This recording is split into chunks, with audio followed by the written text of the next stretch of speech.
किस वजह से लेके जा रहे हो उनको? बोल रहे हैं आप लोग भी आ जाओ थाने में, फिर आप लोगों को बताता हूँ। आप आई जो है ना थाने का एसएचओ था और बदमाशी कर रहा है, और इसी तरह वर्करों के साथ आप लोगों से अपील है कि आप लोग हमारा मदद करो, हमारा आवाज़ जो भी कोई सुन रहा है हमारा मदद करो।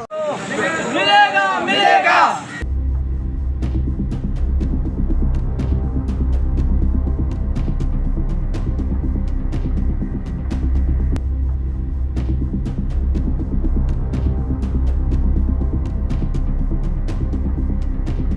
तकरीबन 2-2.5 साल हो रहे हैं। या कोई भी वर्कर यहाँ पे मैं समझता हूँ कि 3 से 4 साल का नहीं है। फ्री वर्कर को जो है ना अगर नहीं हो रहे तो 12 से 13 साल, किसी को 25 साल तक हो रहे हैं।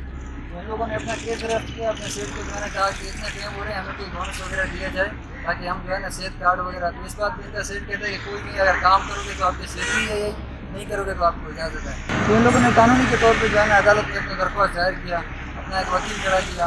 वकील ने भी इनके अपने, अदालत ने भी इनके अपने भाग में फैसला किया। इनका फैसला कोटिया में भी चल रहा था और इस्लामाबाद में भी चल रहा था।